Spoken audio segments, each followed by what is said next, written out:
Okay, good evening, everyone. This is a meeting of the Valley Stream Book Club. We are meeting today on February 25th, um, and our guest author is Ramona Emerson. She's the author of the book Exposure. It's the second of a series, which we, as a book club, read her first, Shutter, about, I guess, almost a year ago.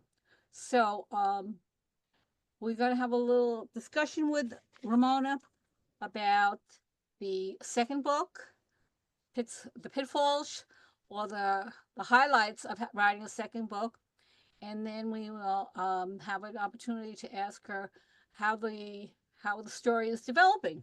Okay, so Ramona, it's your turn to talk now. Hi, everyone. Thank you all for reading Exposure and Shutter. I heard some people read both before prepping for this. So thank you for that. Thank you for that. Um, well, yeah, I mean, Exposure is my second novel, and where I had quite a significant amount of time to write the first book and edit the first book. I think I kind of edited it for about 7 or 8 years, really. It was a transition to go from doing that to basically having to write the book in a year, which was pretty fast for me. Um, but I had two editors this time, and we worked really hard to get it out quickly. At first I felt like I was rushed. Like I wouldn't be able to write a second book that fast. I questioned whether I could do it, but at the same time, I also pushed myself, and my editor discovered very quickly that I'm good with deadlines. And so she set up very specific deadlines for me to make, and I made them. I'm usually pretty good about that. So we just got it done.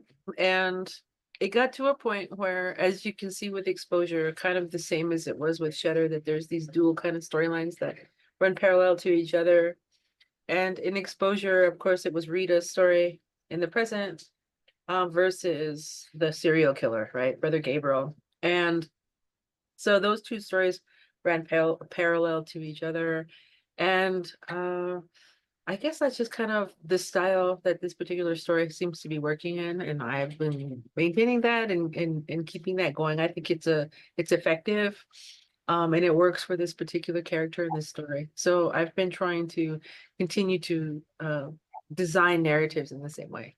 So um, it was interesting. I did a lot of research about serial killers. I think I read a ton of serial killer books. I know way too much information about them. If there's like serial killer trivia, I would probably win. But I also watched a lot of documentaries.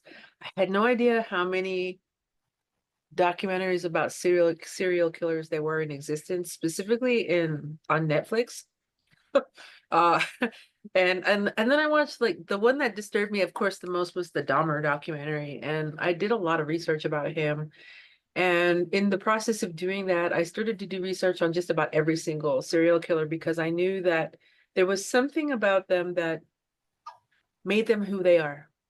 And very rarely do you have a serial killer that just decides to be a serial killer one day. It's some usually a reaction to a significant amount of trauma, whether it's in their childhood or somewhere along in their early life. Something happens to them that changes them forever. And I started to build a character around that premise, and also questioning the idea of religion and Catholicism, especially as it relates to the history of New Mexico. Um, I think that there is a significant amount of egregious activity that's happened within the church and um, with indigenous people, especially here in New Mexico. And I wanted to kind of give a duality to the idea of religion, the idea that missionaries and religious people have come into indigenous spaces for many years. And in the guise of saving us or giving us a God to believe in, I guess, saving us from ourselves, I think. And so I created a character that tackles, I think, both of those specific things. And that's how my serial killer was built. And the narrative, of course, was built around that. Um, and I did a lot of research about like the penitentes, about early Catholicism in New Mexico. I don't know if anyone knows about the penitentes, but they're a pretty intense group of religious Catholics here in New Mexico who are embedded basically in northern New Mexico and Colorado. And they do stuff like, self-flagellation, like they actually give blood and do all this stuff. Like they're hardcore religious zealots to the point to where even the Catholic Church excommunicated them because they were like over the top Catholics, right? Right. And so eventually the church let them back in, but I don't think the penitentes from that point on ever really trusted the church because I think they have a whole different level of spirituality and belief systems that go beyond what Catholic Church, which the Catholic Church wants them to act on. So, I mean, and I had a dear friend also whose grandfather was a penitente. So I had heard stories from her as well about her early upbringing and about her grandpa, stories about her grandfather. Anyway, so all of this is just part of my research into the book.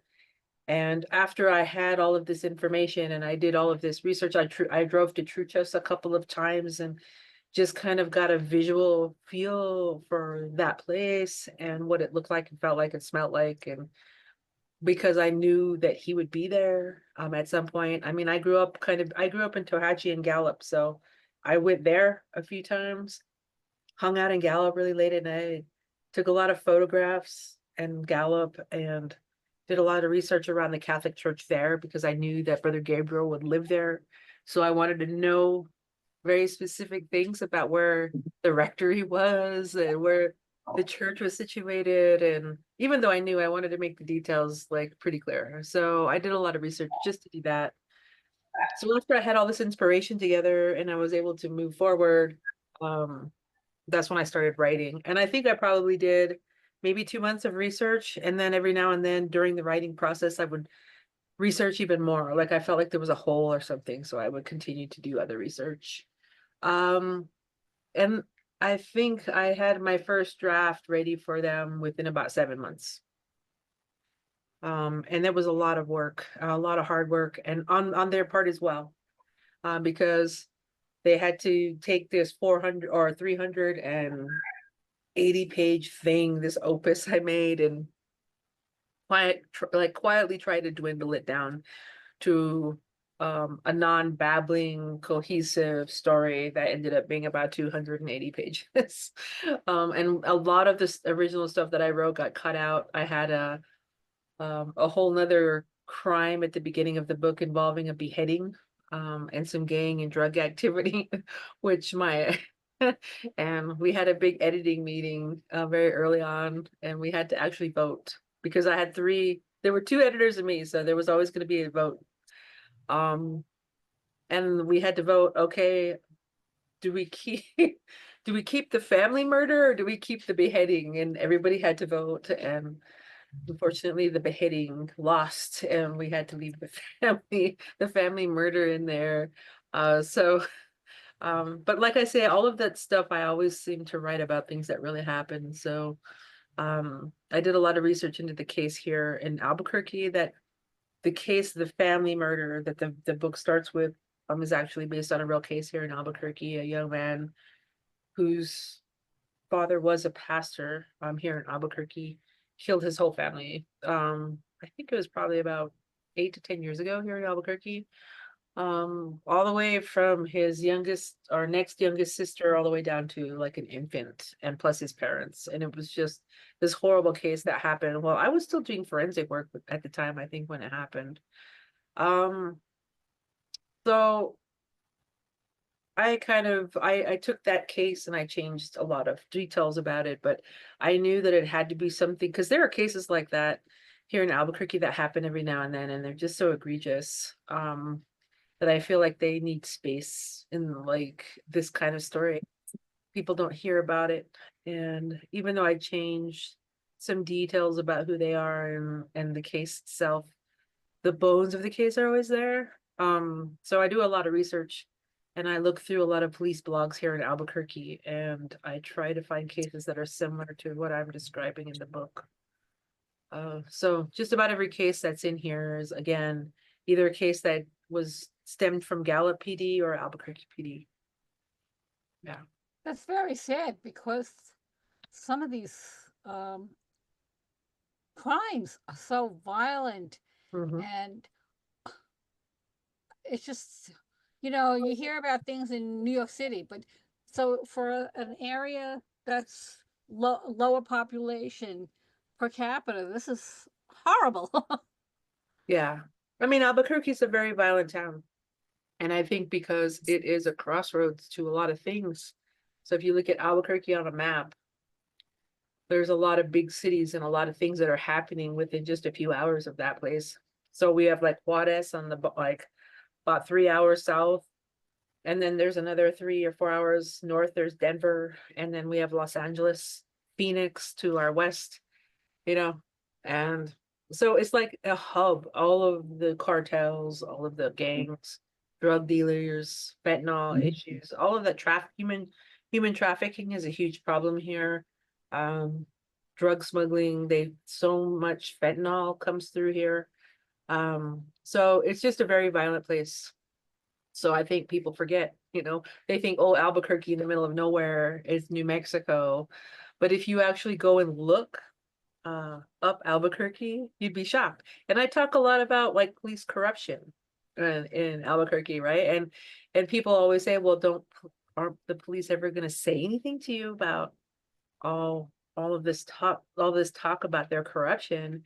And I always have to answer, well, no, because it's true. And if you just Google Albuquerque police, like right now, they're going through a huge scandal, a DWI scandal, where we found out that over the last 5 years, a whole slew of police officers and sheriffs have been getting payoffs by an attorney to not show up in court so that thousands of DWI cases were being thrown out. And we're just finding out about it this year, but this has been happening for 5 years. And like all of our police officers and deputies are dropping like flies because they're all involved in it. And so they were like living in huge houses and having all this extra money, and people finally started asking questions and find out that this was what's going on. And before that, the Department of Justice was investigating the Albuquerque Police Department because they kill before they like even do anything. They show up on scene and then just shoot you. Like there's no compromise. There's no talking people out of anything. If you get somebody is maybe committing suicide, anything, you call the police, they're gonna just come and shoot you. So they're under investigation for that. So Albuquerque, it's I don't know how much longer I want to live here. I mean, I work here, I teach here, I have students here. And so but it is a violent town and I don't see it getting any better. Yeah. Sad that you'd think a little town in New Mexico would be a safe place to be. Um, but I mean, at least not this town. Every other town around Albuquerque is probably a lot safer. Did you go, were you born in Albuquerque, or that's where you settled now? No, I was not born in Albuquerque. I was born west of Albuquerque in Rehoboth and Gallup, New Mexico, um, on the reservation. So and I grew up there until I was probably about 7 or 8 years old. And then I lived in Santa Fe. I don't think I moved to Albuquerque until I was 16. Yeah, so I've been basically living here since I was 16. And it's a different place. It's a lot different place than it was when I was in high school. So I can't trust my son who's 19 to go do the things that I did when I was 19 in this town. Like people will shoot you. It's sad. A lot of young people with weapons, um, with nothing to do but to, cause mayhem. And I think a lot of that A lot of the theft, robbery, and stuff that goes on in this town is because of our young people. 12 and 14-year-olds out at 3 o'clock in the morning with weapons is never a good mix. We have some issues here. I think economically we have issues. It's a rough state to live in. A lot of poverty. You had in the book that like Rita was kind of outcast and from the department. I Mhm. mean, do you feel that about yourself since you're kind of like exposing some of this stuff? Are you threatened? Feel threatened? Oh no, I don't. But I mean, I went to, I went to crime scene school with APD, and I was never part of the police department, so I don't feel like I owe them anything. I worked for them and I had a lot of good and bad interactions with the police, and so I think I have a pretty balanced way of thinking about it.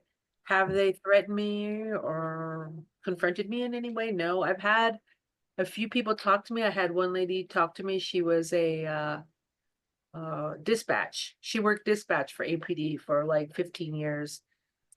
And I think like her father or her husband was a police officer.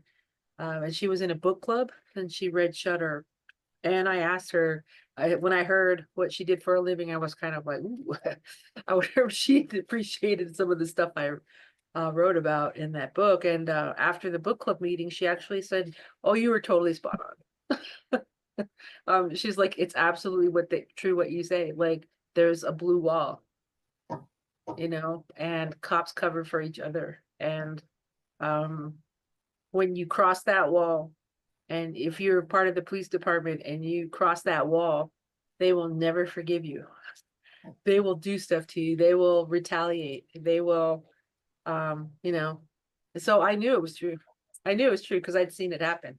Maybe not to me, but I think that's also a really big reason why I never did want to work for the police department. I had the credentials. I probably could have gone and applied after I quit my job doing forensics with private forensics. But I just never, I knew what it was like. I knew the culture, I knew the environment, and I didn't want to be a part of that. Maybe that's why our city is like out of control too. Because our police officers are pretty non-effective. Yeah. So I mean, a lot of it lends to why in exposure Rita leaves, right? Like she can't take it anymore, and she knows it's not going to change. Nothing she can do is going to change it. Um, so she just kind of has to let it be and move on, which I kind of feel like she does in a way. And so it's interesting to now be working on the third book and picking up that narrative and trying to figure out where to go from there. Because that's what I'm working on right now. It's in the same vein, or you will pick up Rita's story. It will. It's gonna pick Rita's story up again. Um, at the end of exposure, I think she's made a new friend. There's a new character in a Detective Arviso. And I think it's really exciting and interesting to have two Navajo women characters leading the narrative and doing the investigating. Um, I thought that was like the coolest part about exposure, and I wanted to continue that relationship into the next book. And so basically, the next book is going to pick up like another 6 months after the incident at the top of the water tower in Fort Wingate in exposure. And we are going to pick right back up with Rita at that point. Your editors are on board with this, then this realm, this story. They want this. Yeah, I've already sold the third book. And I'm working on it. I think I have if I'm remembering correctly, it's my mom's birthday, April 7th. I'm half of my book is due on April 7th, and I think the rest of it is due at the end of June. That's a very quick timetable. It is a very quick timetable. I'm finding it's like almost too quick. Um, but I feel like I was speaking with Marcy Rendon the other like last month because her book came out. And had an event with her, and I think we have very similar writing styles where we try to explain to people that our books are written here. Like we know what's going to happen. It's just a matter of it's just a matter of getting enough time to sit down and write it. And Marcy and I have very intense kinetic schedules, and she's got grandkids and kids, and she's got like 3 books out right now, and she's doing a play. I mean, she's always on, and I'm teaching. I have like 3 films I'm working on, plus I'm doing this book. So it's all about juggling and finding the time. So many times Marcy and I talk about how we're writing our books in the plane at the airport, in our hotel rooms while we're traveling, in the car, in reception rooms at our doctor's appointments. Like it's ridiculous because we have a million things going on. So we never have time to just like sit in our writing nook in silence and write our books in 3 months like Stephen King. That's it. Very interesting because heard from other authors, and they'll say they have a goal of doing like 10 pages a day or something like that. So it sounds a lot more hit and miss with you. Yeah, it really is. I mean, like I'll write 2 pages one day and then I won't write it all for 4 days. And then I get a chance and I'll sit and do 20 pages in one day. And then I won't touch it for a week. And then I come back and do 10. So for me, it's just like whenever, because I think the teaching part has really taken over. I've had a lot of work with my teaching side. So I've found it harder because I wasn't teaching when I wrote Shutter. What do you teach? I'm in the film and digital media department. So I teach producing and I teach intro to digital media and video too. So I'm a film teacher. That's your photography background. Then. Well, I made mostly documentaries for about 25 years.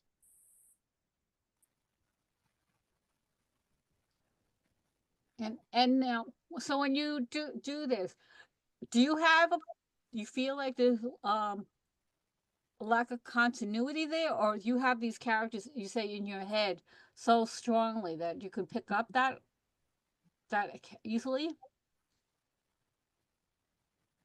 I have a playlist with music I listen to, and I will just find a quiet place and put that on. And it's like talking to an old friend. I don't know how else to describe it. It's like you may not have seen your best friend for 10 years, but you sit down and you can just pick right up and have a conversation like you just saw them yesterday. And I guess that's kind of how I feel about Rita. I can not have seen her for a week, but then when I sit down and I start writing about her, it just happens. It just happens. It's like I know her trajectory, I know where she's gonna go, I know what she's gonna do, and it's just a matter of sitting down and writing it. With me, this third book has been the challenge has been the alternate narrative. And I think that was kind of my challenge as well with exposure, was that alternate narrative with the serial killer. It was hard to write that character. It was hard to step outside of myself and think of who this man was and why he was the way he was. And it was weird to be in that on those chapters. I'd have to take a few days after I would write those chapters because it was a lot and it was really dark and some of it was pretty gross. I mean, like brutal, kind of gory. Um, and I would just take a break from it for a while and then I would come back. Rita's easy though. Rita, I could sit down anytime and read and just start writing Rita and pick right up where I left off. And Grandma and that whole world where on the res with Mr. Basili and Rita and Arviso, everyone is real easy to write. It's just a matter of just going and thinking about these places I'm writing about, and it just kind of just flows out. It just takes a lot more research to do the other characters. And in this case, I'm in the third book, I've had to do a lot of research about human trafficking and about some of the issues surrounding border town violence. But because at the same time I'm working on this book, I'm also making a documentary about border town violence. And so I'm kind of doing like cross research, like my two mediums are kind of crossing each other. And so I'm able to pull a lot of stuff that I'm hearing about and learning about in this project into this project. So it's been working out really well.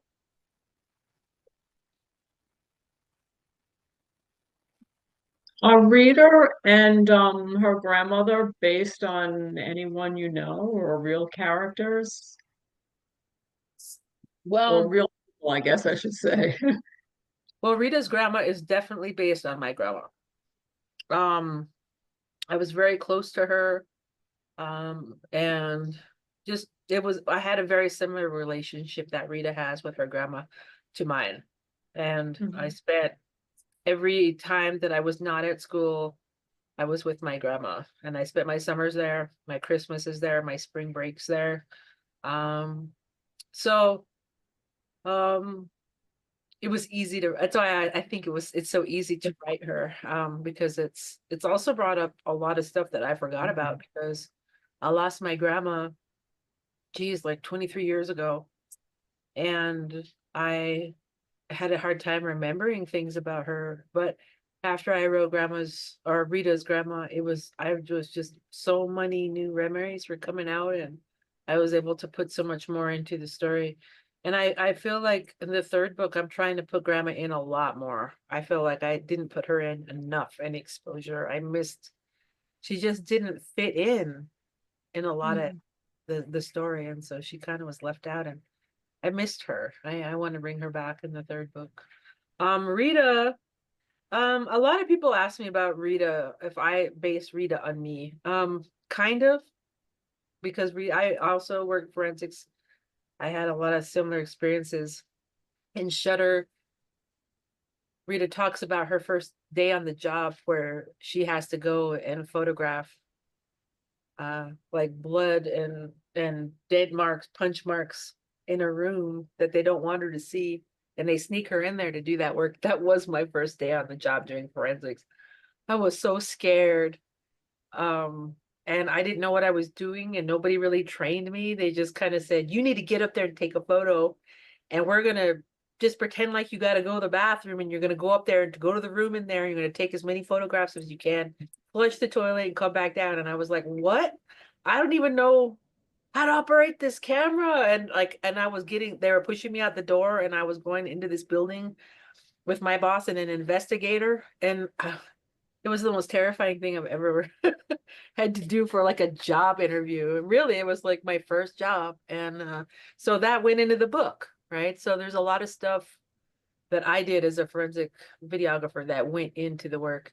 A lot of the cases that I did in Shutter came from me going to CSI class at APD and learning about a lot of those cases, including the one, of course, remember we talked about like the woman who jumped over the overpass in Albuquerque, and how I based all of that on a real case. It was so that's so all of that's just stuff I did, or I learned, or I saw, or I was a part of in some way or another. So Rita is, yeah, based on me in that way. But you know, like Rita's the cool me. I'm I'm the boring Rita. I'm the one who was like, I've been married like since I was 19, like I've had a steady job. Like I'm super no frills. I don't take a lot of chances. And I'm not like Rita. I'm super quiet, pretty mild mannered, don't really bother anybody, just do my business. Rita will get right in your face. And I'm just, maybe now that I'm over 50, I'm getting more like that. Uh, but like I say, Rita's like the hit me who had a lot of friends and like went clubbing and did wild stuff. I was just not that person. So like I say, Rita's kind of based on me and then kind of not. That's I think if I hadn't gotten married and had a job and was pretty like I don't know, like I say, I'm pretty chill. If I was not chill and I was a little bit crazy and wild, I think that I would have been that Rita. How long did you work in forensics then? 16 years. Oh, that's a long time because the Very. amount of detail that you had when Rita went in there, she saw all these things where everyone else is not it's not registering it. You're talking about an experienced person. Yeah. And and you find a lot of details that are pretty intense. Um, you know, um, it's just it's hard work what she does, and I feel like the only way for people to understand how rough it is, like even physically, it's physically rough to do that job. You spend a lot of time on your feet. You kneel. You're in dangerous situations on the side of a freeway or on a tarmac or in an oil refinery. I mean, you're always like in these dangerous places doing your work.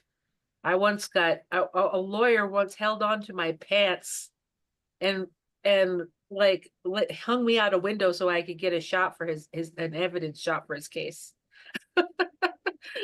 I once I once had to ride a mule up a mountain to get shots on a personal injury case. I mean, like just ridiculous stuff. And so I wanted people to understand that Rita's work is physically, emotionally, and spiritually hard. And the fact that she can see their ghosts just makes it worse. But it also shows how strong she is. And I think that was a big part of what I wanted to talk about, at least with women. I think people forget how strong women are. Um, you know, everybody forgets that good old mom, did a lot of the work and worked really hard to get them where they are. And when you start looking back, you become like an older woman and you start looking back on what all the things your mom did to get you to where you are, or your grandma, what your grandma sacrificed and what she went through so that you could be, where you are. It humbles you and it makes you want to tell stories about women that are like that.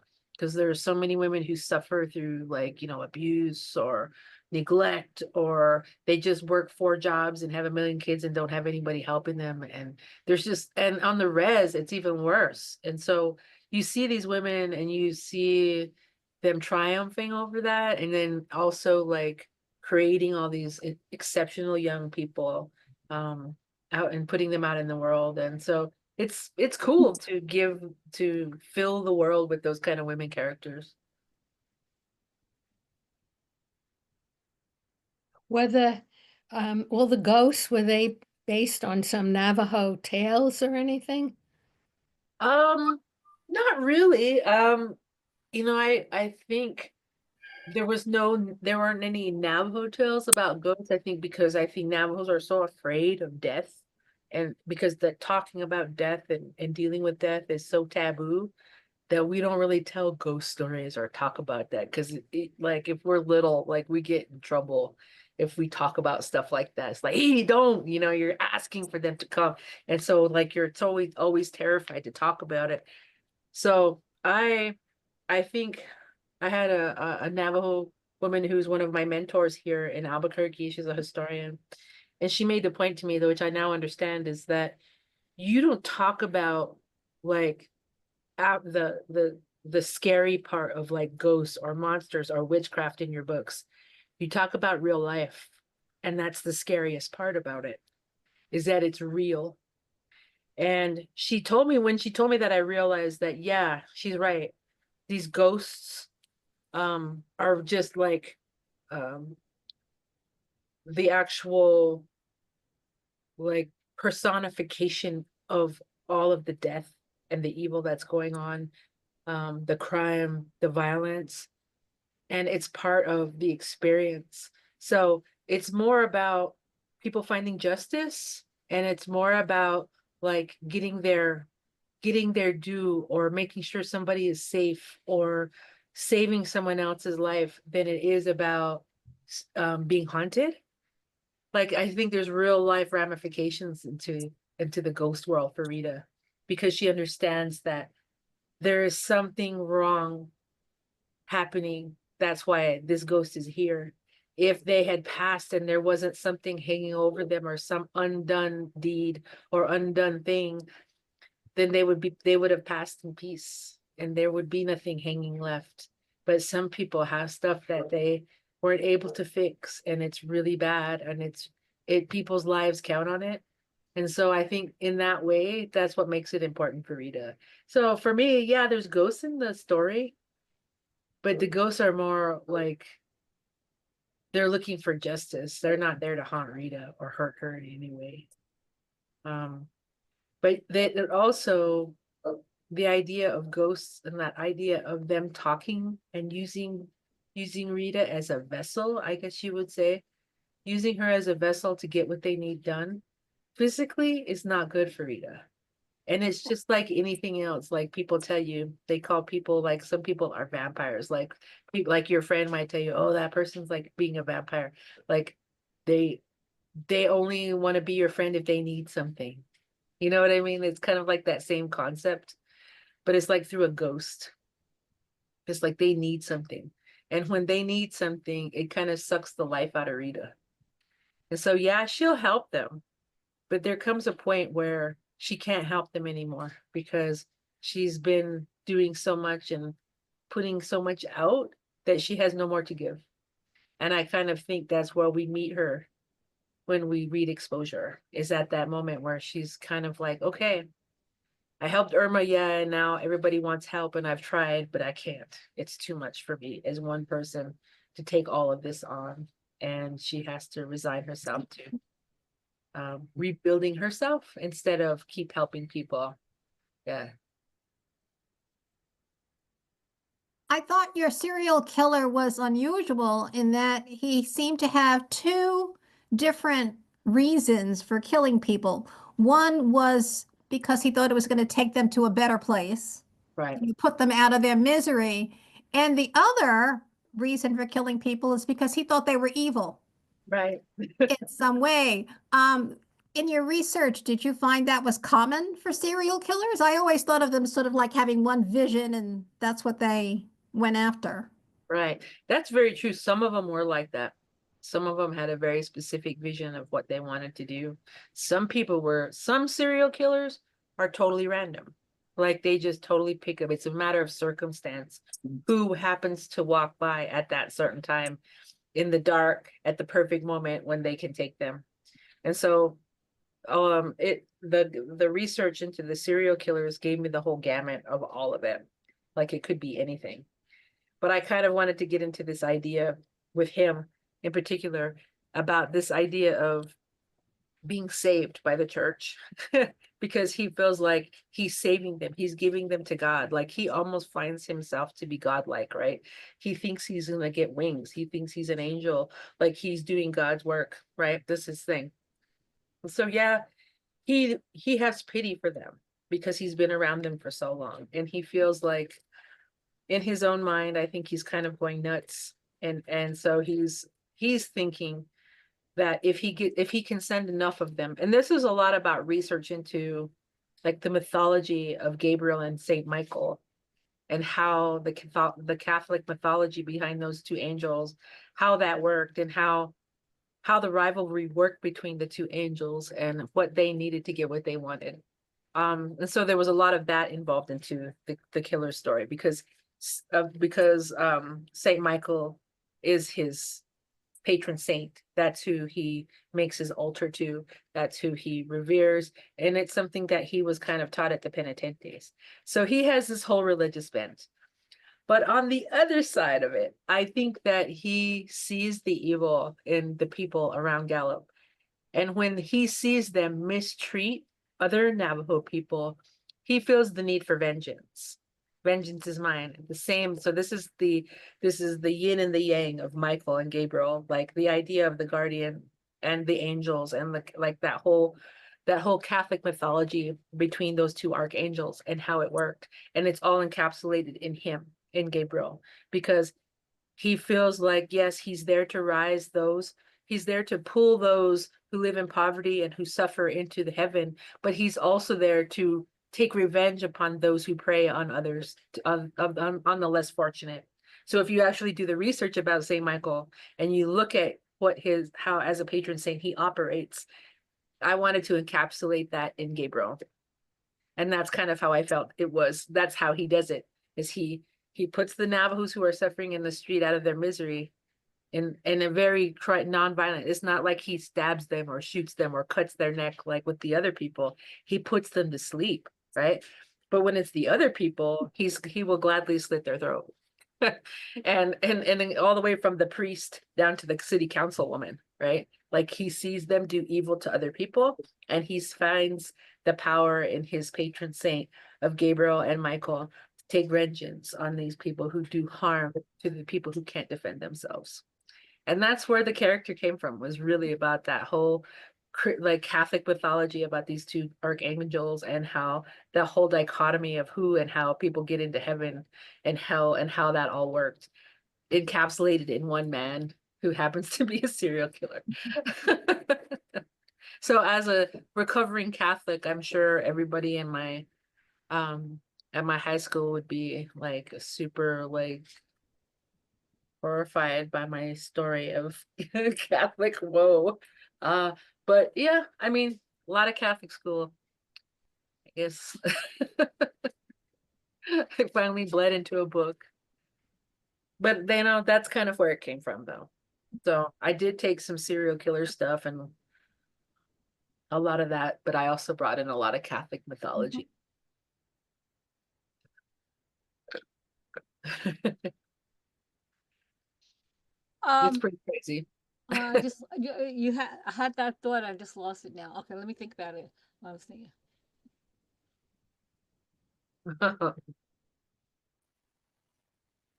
Was it something about Catholics?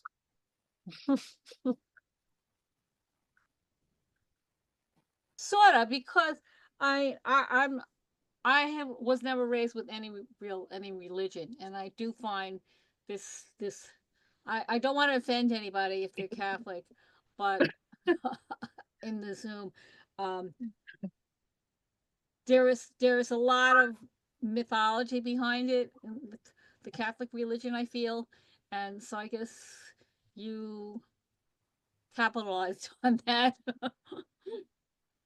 Yes, but I also kind of talk a little bit in a metaphorical kind of way, I think, about that idea of missionaries and people who were sent here to supposedly save us, ended up killing us. um, and on a metaphorical level, I think it was also that. I'm talking about colonialism, especially in Gallup. Gallup is I think, a huge example of some of the things that colonialism can do. Um, in a place that is surrounded by native communities like Gallup, and what that's like. So it's a lot about that, because we have a lot of those people that come into our communities. We have a lot of different churches that come in and try to convert us. A lot of those Pentecostals come and they set up those big tents and they do big revivals on the reservation. And then we have like the Mormons come and they have their churches on almost every Navajo town. And they try to convert everybody to being joining the Church of Latter-day Saints. And they come to your house, and there's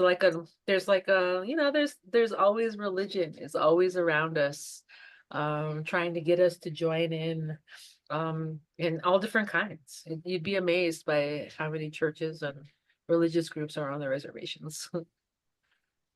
Has the situation on the reservations improved though? I mean,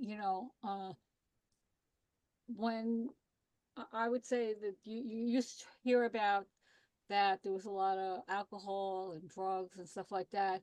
Do you feel that there's some progress? Um, Well,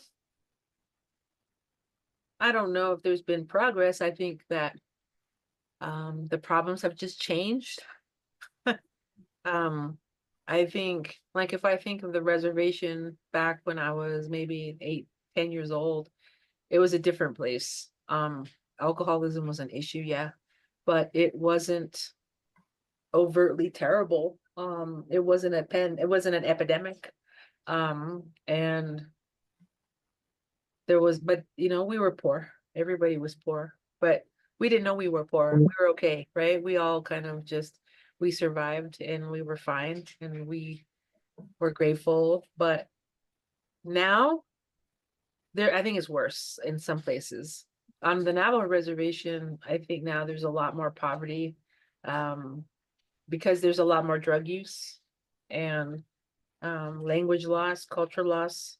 But then you'll have communities also where there's language and culture revitalization and healthy communities. And so I guess it really depends on where you go. But for the most part, I don't think it's gotten better. And in some ways, I think it's gotten worse. Mm. In the beginning of each chapter, you mentioned something about the settings on the camera. Is there any, I'm not that familiar with the settings. Is there any hidden knowledge in that, how you do that? Yes, they're all exposure settings for cameras. And so it was meant to kind of serve as a gauge for where Rita was mentally and spiritually. So when she's in a dark place, the exposure is very dark. When she's in a lighter place, or she's coming out from the darkness into the light, the exposure moves up. So it's kind of like a gauge. It's telling you what her outlook looks like if she's having a good day or a bad day, or if something mysterious is getting ready to move in. It's kind of a mood checker, a thermometer for what to gauge Rita's spiritual mood, I think. But I do it through the use of like camera settings. Mm. That's like And a, on the serial killer chapters, there's temperatures. Yes. And so it's supposed to be that double meaning of exposure, like with the book. So I have camera exposures versus temperature and dying from exposure. And so it gives you the temperature on the days that he kills people. Like, what is the temperature? And did they die of exposure or did he murder them? So Interesting. both of those chapters kind of have those weird hits at the beginning. Man, you caught it, Barbara. Excellent.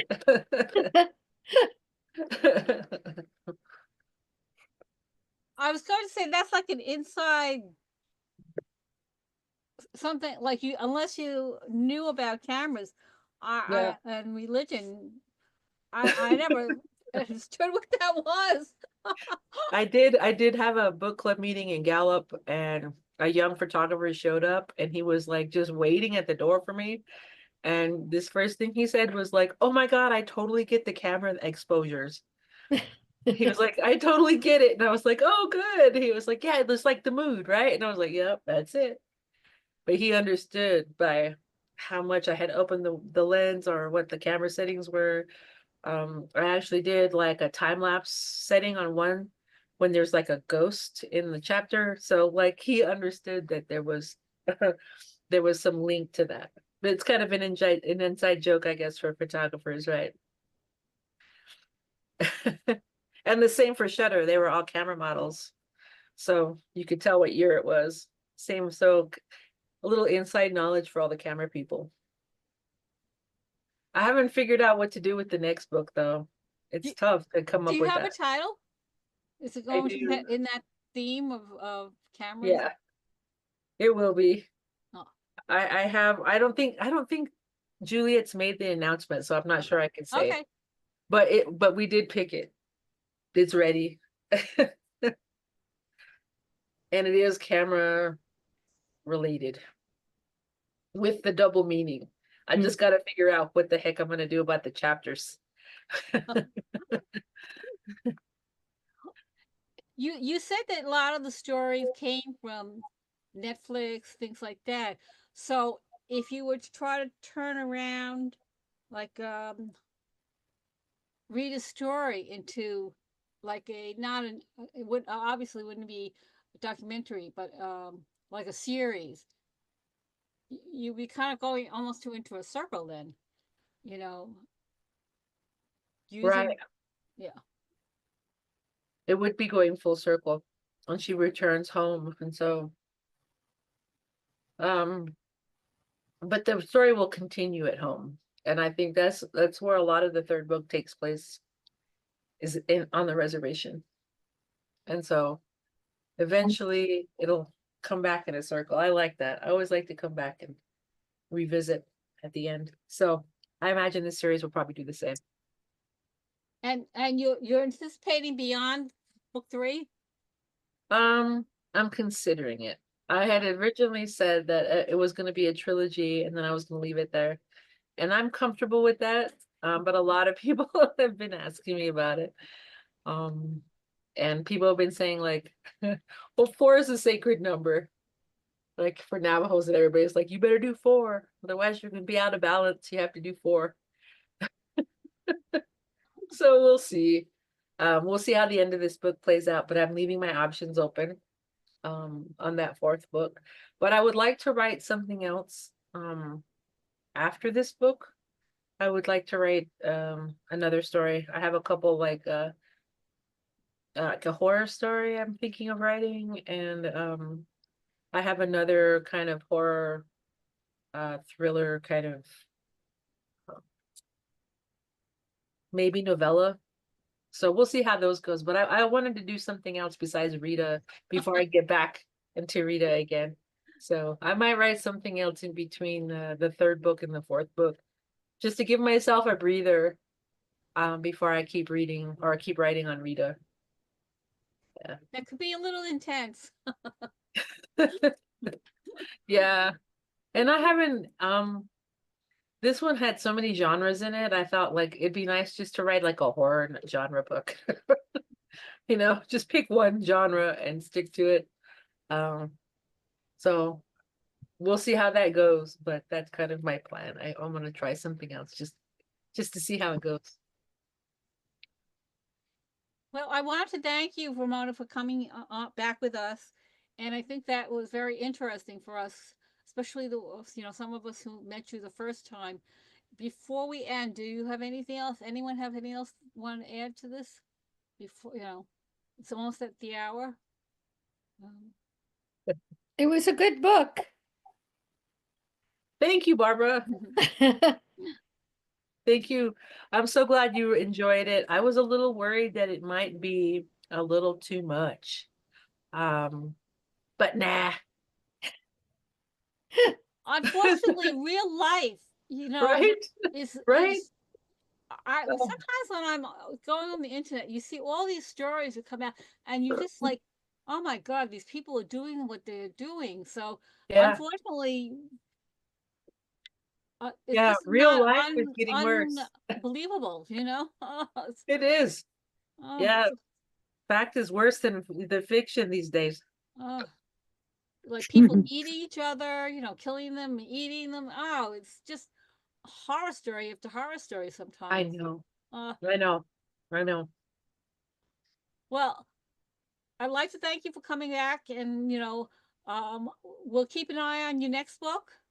Thank And you so much, everybody.